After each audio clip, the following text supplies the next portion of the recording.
Hi friends, శ్రీకృష్ణుడు అవతారం చాలించిన తర్వాత అనంతరం ద్వారకా సముద్రంలో మునిగిపోయిందా? ఈ సంఘటన జరగడానికి కారణం ఏమిటి? ద్వాపర యుగం ఎలా అంతమైంది? ద్వారకా నీట మునగక ముందు అక్కడ ఏం జరిగింది? ద్వారకా ద్వాపర యుగంలో శ్రీకృష్ణుడు పాలించిన మహానగరం. ఇప్పటికీ ఆ నగరం సముద్ర గర్భంలో ఉంది. భారత ఇతిహాసాలకు బలాన్ని చేకూర్చే ఆనవాళ్లు ఎన్నో ఇప్పటికీ పదిలంగానే ఉన్నాయి. అసలు శ్రీకృష్ణుడు పాలించిన ఈ నగరం ఎందుకు నీట మునిగింది? అందుకు గల కారణాలేంటి? ద్వారకా సముద్ర గర్భంలో చేరక ముందు అక్కడ ఏం జరిగింది? రండి తెలుసుకుందాం.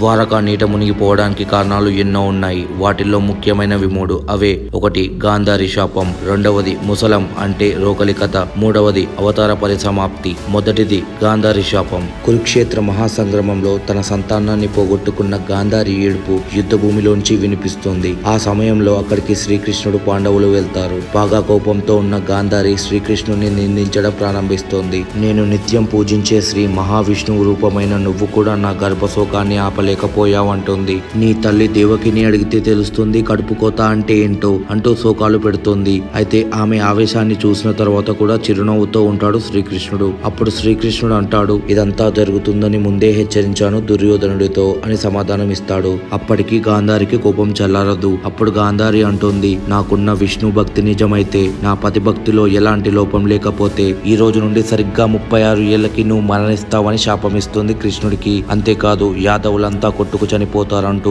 ద్వారకా నీట మునిగిపోతుందని శాపం పెడుతోంది. అప్పటికి కానీ ఆమెకు కోపం చల్లారదు. ఆ తర్వాత వెంటనే తను చేసిన తప్పు తెలుసుకొని కృష్ణుడి పాదాలపై పడి ఏడుస్తోంది. కానీ ఆ శాపాన్ని అంగీకరిస్తున్నా అని చెబుతాడు కృష్ణుడు. ఈ శాప ఫలితంగానే కృష్ణుడు ద్వారకాను 36 ఏళ్లు మాత్రమే పాలించాడు. ఇక నెక్స్ట్ వీడియోలో ముసలం గురించి, అవతార పరిసమాప్తి గురించి తెలుసుకుందాం. Thank you.